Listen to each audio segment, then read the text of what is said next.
Alors, chers étudiants déconfinés, bonjour. Voici donc la séance du 8 juin sur le calcul d'intégrale triple. Donc précédemment, nous avions étudié les intégrales doubles et les intégrales simples au premier semestre.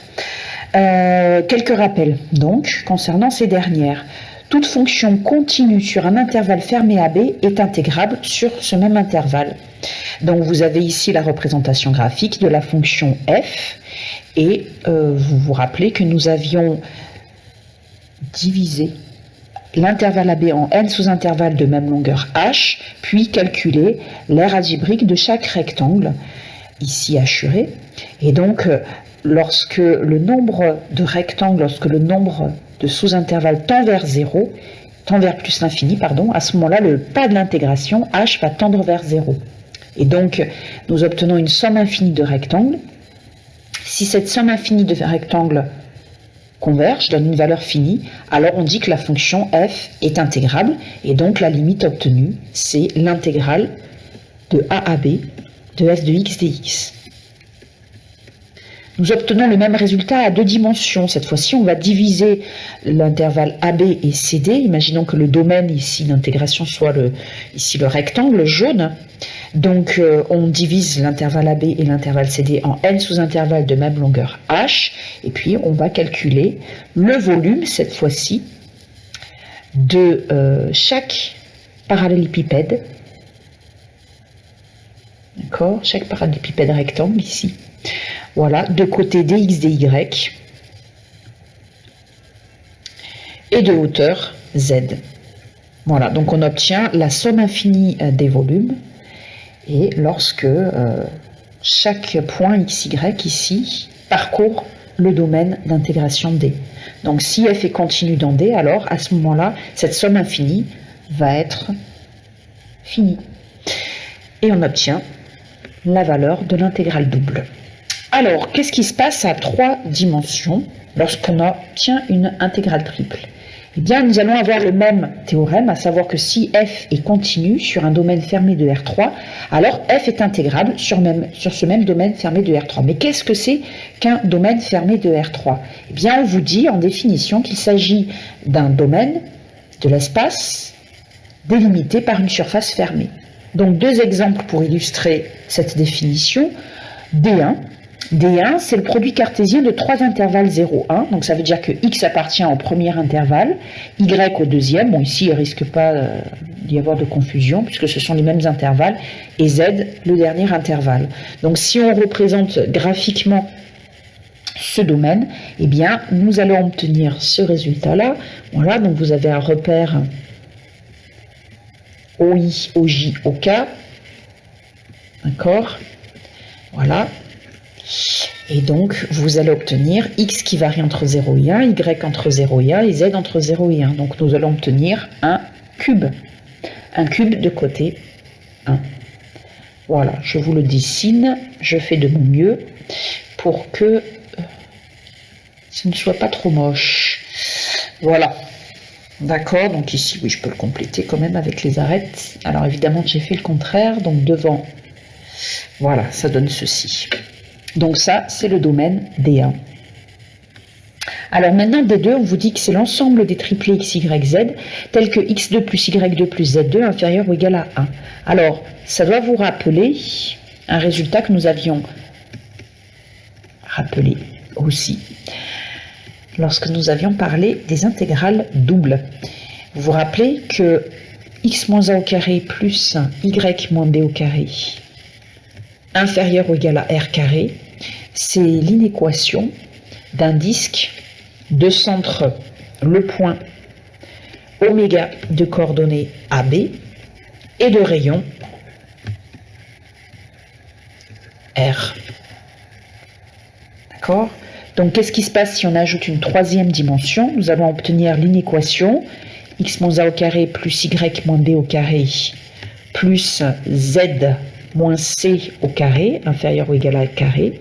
Donc cette fois-ci, ça va être l'inéquation d'une boule de centre oméga qui a pour coordonnées ABC et de rayon R. Voilà. Donc en fait, ici, votre disque, il est fermé, puisqu'il est délimité par une courbe fermée. La courbe en question, c'est le cercle de centre AB et de rayon R.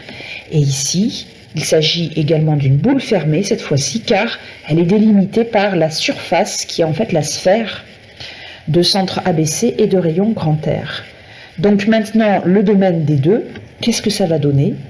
Eh bien, si on veut dessiner le domaine des deux, donc je vous rappelle que des deux, c'est l'ensemble des triplés x, y, z, tels que x carré, ou x moins 0 au carré, si vous préférez, plus y carré ou y moins 0 au carré, plus z au carré ou bien z moins 0 au carré est inférieur ou égal à 1.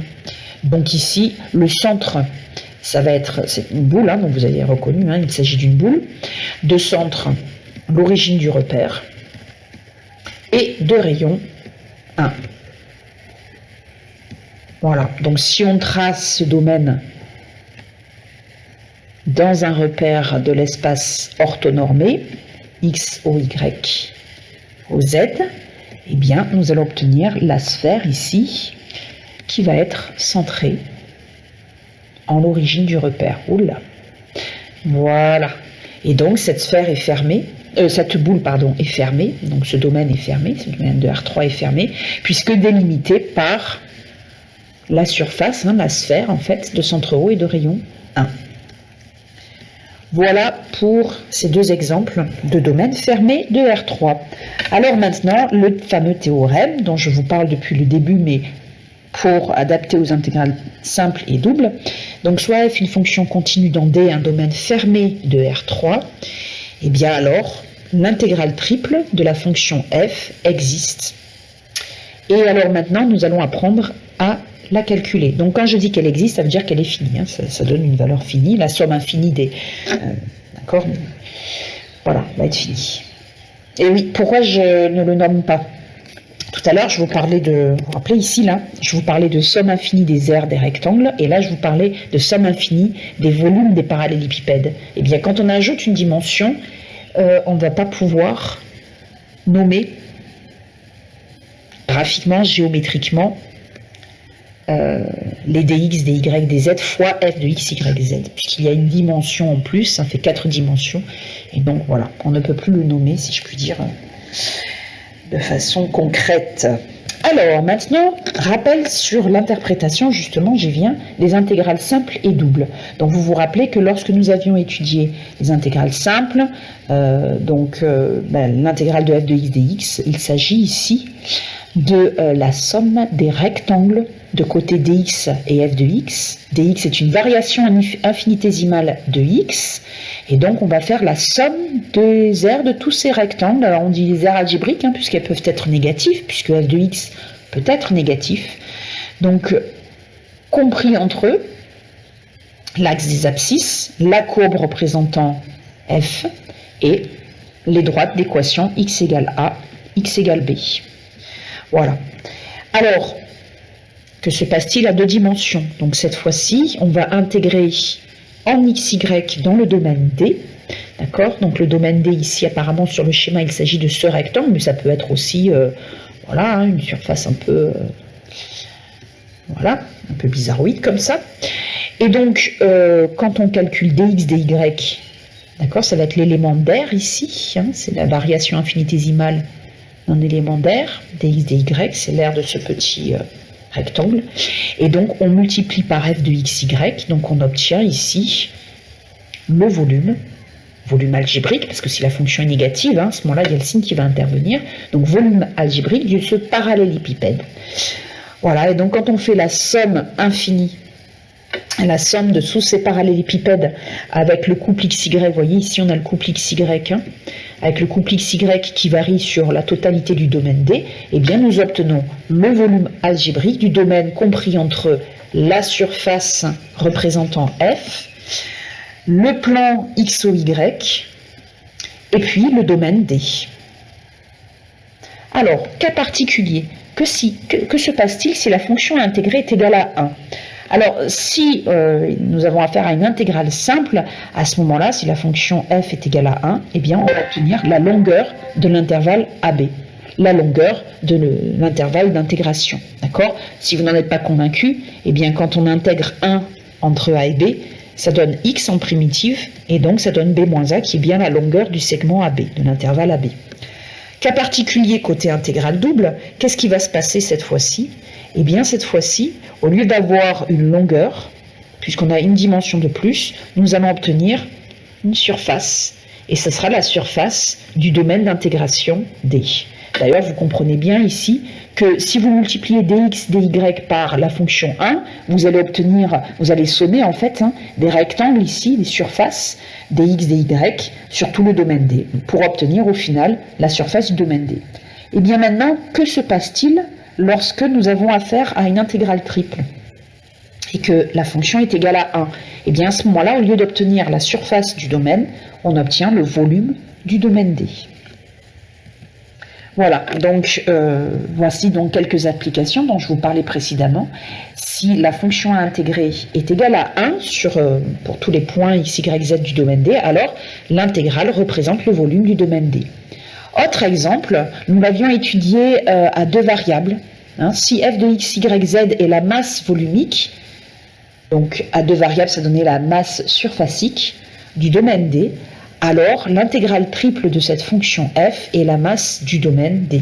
Et oui, parce que vous allez multiplier ici une masse volumique, par exemple en grammes par mètre cube, avec une unité de volume qui va être en mètres cubes, et donc vous allez obtenir une masse. Quelques propriétés que vous allez là encore retrouver. Si la fonction f est positive, et bien à ce moment-là, l'intégrale triple de f est positive, évidemment, sur le domaine D, sur le domaine d'intégration. L'intégrale triple d'une somme de fonctions, c'est la somme des intégrales triples. Et si en plus on a des coefficients ici multiplicateurs, on peut les sortir de chaque intégrale.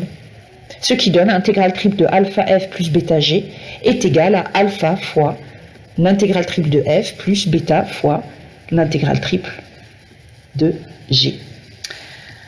Alors maintenant, si D est la réunion, si le domaine d'intégration est la réunion disjointe de deux domaines fermés. Donc réunion disjointe, ça veut dire quoi? Ça veut dire que leur intersection est vide. Et bien à ce moment-là, on peut écrire que l'intégrale triple de D, c'est la somme des intégrales triples. Donc vous avez l'équivalent avec les intégrales simples, on appelle ça la relation de Chasles. Voilà. Alors maintenant, c'est parti pour le calcul d'intégrale triple en coordonnées cartésiennes. Donc, on part d'une fonction f continue dans D, un domaine fermé de R3. On va donc pouvoir calculer cette intégrale triple. Et alors, Fubini, comme pour les intégrales doubles, nous dit que nous pouvons calculer cette intégrale triple soit d'abord par rapport à la variable x, puis yz, soit d'abord par rapport à la variable y, puis xz, soit d'abord par rapport à la variable z, puis xy.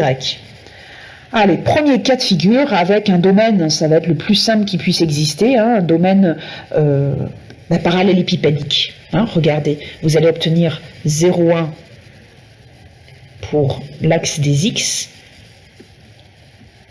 ensuite moins 1 pour l'axe des y, et 1, 2 pour l'axe des z. Donc je ne vais pas le dessiner, mais au final, vous allez obtenir un domaine parallélépipédique, un domaine parallélépipède rectangle.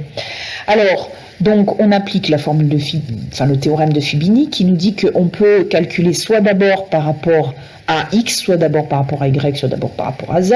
Allez, on va commencer par rapport à x. Et ensuite par rapport à y, puis par rapport à z. Dans ce cas-là, ça veut dire que ici, vous savez, au niveau des bornes, nous l'avions vu déjà pour les intégrales doubles, il ne faut pas se tromper. Donc x appartient à l'intervalle 0,1, y moins 1, 1, et z 1, 2. Donc ici, nous avons l'intervalle 0,1, les bornes 0,1, ici moins 1, 1, et enfin, pour finir, 1, 2, puisque je l'ai écrit dans cet ordre-là, mais je pourrais très bien changer. Alors, ça va donner quoi, ça? Donc, ça donne l'intégrale de 1 à 2, de l'intégrale de moins 1 à 1. On intègre x plus y plus z. Alors, il y a deux façons ici de procéder pour chercher une primitive. Soit on dit qu'il s'agit de x2 sur 2 plus yx plus zx, ou alors on dit que c'est u' ou alpha. U' alpha, avec, alors attention on intègre en x, Avec donc U, c'est X plus Y plus Z. Alpha, c'est 1. D'accord? Et donc, la dérivée de U par rapport à X, eh bien, ça va être 1. Donc, ça va donner U alpha plus 1 sur alpha plus 1, c'est-à-dire U2 sur 2. Donc, ça donne X plus Y plus Z, le tout au carré, sur 2, lorsque X varie entre 0 et 1. Et après, nous intégrerons par rapport à Z, puis par rapport à Y d'abord, pardon, puis par rapport à Z. Donc là, attention, il est hors de question d'intervertir les dy et les dz, puisque vous avez déjà posé les intervalles ici sur les intégrales. Donc attention, on ne peut pas écrire des z, des y ici. Alors le 1/2, on va le sortir, les deux intégrales, sans problème, on sort le 1/2. Et ensuite, on fait, comme vous savez bien, borne du haut moins borne du bas. Donc ça va donner, alors c'est x1 qu'on remplace par 1, donc 1 plus y plus z au carré, moins 0 plus y plus z au carré. Allez, donc maintenant nous intégrons par rapport à y. Donc ça va donner ici, eh bien on va appliquer la même formule, u' u carré, ou donc ça donne u cube sur 3, où le u c'est 1 plus y plus z, et la dérivée de u par rapport à y c'est 1. Donc ça donne 1 plus y plus z au cube sur 3. Alors on peut sortir le 3 si vous voulez, on va le faire peut-être. Voilà. Moins y plus z au cube. Dz. Borne du haut moins borne du bas, donc ça fait 1/6 fois l'intégrale de 1 à 2. Donc ça va donner, on intègre, voilà, je vais peut-être écrire directement la primitive peut-être. Allez, on va le faire quand même. Ah mais en fait, ah oui, j'ai oublié de mettre les bornes ici. Ah oui, d'accord, ok, ça marche. En fait, j'ai oublié ici de mettre les bornes de moins 1 à 1. C'était un crochet. Donc, on va faire borne du haut moins borne du bas avec le y qui varie entre 1 et moins 1. Donc, ça va faire 2 plus z au cube. Moins, moins 1 plus z, donc z moins 1 au cube. Dz. Et donc, ensuite, on intègre par rapport à z. Donc, ça va donner u cube. D'accord, donc ça fait U4 sur 4. La dérivée de U par rapport à Z ici, c'est 1. Et là aussi, donc I égale 1 sur 24. On va sortir le 4. Crochet 2 plus Z puissance 4 moins Z moins 1 à la puissance 4. Et entre 1 et 2. Je vous laisse finir le calcul. Voilà, alors donc nous venons de voir, d'étudier le cas le plus simple qui existe lorsque le domaine D est un parallélépipède rectangle de R3. Que se passe-t-il maintenant? Ah non, pas encore. Donc on récapitule, lorsque nous avons l'intégrale triple sur un domaine parallélépipédique rectangle, nous obtenons ici plusieurs cas de figure. Soit on intègre, vous voyez ici, on intègre d'abord par rapport à Y, donc on a mis les bornes de Y, CD en premier, puis ensuite par rapport à Z, donc on a les bornes de Z, EG, puis ensuite par rapport à X, et on a les bornes de X qui sont AB. Ou alors on intègre d'abord par rapport à X, donc on a d'abord les bornes AB, puis ensuite par rapport à Y, donc CD, puis ensuite par rapport à Z, etc. D'accord? Donc on va avoir combien de possibilités ici? Eh bien, autant de possibilités que de permutations à 3 éléments, c'est-à-dire factoriel 3. Donc 6. Alors maintenant, on va regarder ce qui se passe lorsque notre fonction est le produit d'une fonction en x par une fonction en y par une fonction en z. Autrement dit, lorsque notre fonction est dite à variable séparable et que le domaine d'intégration est un parallélépipède rectangle. Eh bien, je pense que ça doit résonner en vous. Ça doit vous rappeler le cas particulier avec les intégrales doubles lorsque nous intégrons une fonction à deux variables séparables sur un domaine rectangle. Alors, qu'est-ce qui va se passer? Eh bien, vous savez qu'avec Fubini, on va pouvoir calculer l'intégrale soit d'abord par rapport à x, soit d'abord par soit par rapport à z. Ok. Donc, imaginons que nous intégrions d'abord par rapport à z, par exemple. D'accord. Donc ici, on va avoir EG. Et ici, pour l'intégrale double, on va avoir le produit cartésien AB et CD. Voilà. Donc ensuite, on intègre en XY, peu importe l'ordre. Alors ici, puisque on obtient ici, alors je vais peut-être l'enlever, voilà, la fonction, c'est le produit ici des fonctions en x, y, z, donc on a dit que c'est g de x fois h de y fois k de z. Eh bien, comme on intègre d'abord par rapport à z, ça veut dire que les fonctions g de x et h de y sont considérées comme des constantes par rapport à z. D'accord? Donc, puisque ce sont des constantes par rapport à z, nous allons pouvoir les sortir de l'intégrale en z. Ce qui va donc donner le résultat suivant. On va obtenir l'intégrale double sur le produit cartésien ABCD de g de x fois h de y, donc on les a sortis de notre intégrale en z, fois l'intégrale en z de la fonction k de z sur l'intervalle EG. Et ensuite, le tout, on intègre en XY. Ok. Et bien maintenant, c'est parti. Cette intégrale simple-là, quand on va la calculer, ça va donner un nombre. D'accord? Z va varier entre E et G. Donc là, il s'agit d'une constante. Donc, on va pouvoir la sortir de l'intégrale, comme nous avions fait ici. Non, c'était pas ça qu'on avait fait précédemment. Hop, je vais enlever ça. Précédemment, c'est ça qu'on avait fait. On avait sorti de l'intégrale en Z. Voilà. Donc ici, ça va donc donner la chose suivante. L'intégrale sur EG de K de Z dz fois l'intégrale double sur le produit cartésien ABCD du produit de fonction g de x fois h de y. Et alors maintenant, nous allons pouvoir appliquer le cas particulier que nous avions résolu dans la partie B, enfin la partie sur les intégrales doubles. On intègre sur un domaine rectangle une fonction à variable séparable, puisqu'il s'agit du produit d'une fonction en x par une fonction en y, et donc nous allons obtenir le produit des intégrales simples en x et en y. Donc grand I est égal au produit de l'intégrale en z sur l'intervalle EG fois l'intégrale en x sur l'intervalle AB fois l'intégrale en y sur l'intervalle CD.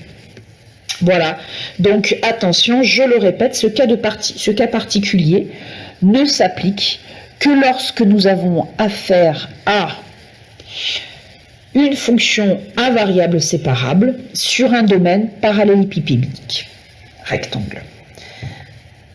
Voilà, alors un exemple pour illustrer ce propos. Eh bien, vous voyez ici que nous avons affaire à une fonction à variable séparable, puisque vous avez une fonction en x fois une fonction en y fois une fonction en z, d'accord? Donc cette fonction, elle est à variable séparable, et le domaine d'intégration, c'est un parallélépipède rectangle. Nous allons donc pouvoir séparer les trois intégrales simples. Donc grand I va être égal à l'intégrale simple, alors attention aux bornes de chacune de vos intégrales simples, de x fois l'intégrale simple de y moins 1 sur l'intervalle 0,2 fois l'intégrale simple de z moins 2 sur l'intervalle 0,3. Ce qui donne x2 sur 2 entre 0 et 1, ce qui fait 1/2, fois, alors ici pareil, on peut intégrer soit en disant que ça fait y2 sur 2 moins y. Moi je vais préférer plutôt u', D'accord? Donc ce qui fait U2 sur 2, c'est-à-dire y moins au carré sur 2, entre 0 et 2, fois l'intégrale, pareil, de z moins 2 au carré sur 2, entre 0 et 3. Alors, ça fait donc 1 demi fois 1 demi. Alors, 1 demi moins en 0, ça fait 1 demi. Attention aussi, hein, parce qu'en 0, vous allez avoir moins 1 au carré. Donc ça fait plus 1. Mais comme on fait borne du haut moins borne du bas, voilà, donc ça va faire 0. C'est même pas la peine d'aller plus loin. Mais bon, si vous voulez, je vais plus loin. Mais ça fait 0 du coup. D'accord, là ça va faire 4 demi. Voilà. Donc grand I égale à 0. Voilà. Alors maintenant, que se passe-t-il lorsque le domaine d'intégration est un peu bizarre? Eh bien, c'est ce que nous allons voir dans la prochaine vidéo. À tout de suite. Au revoir.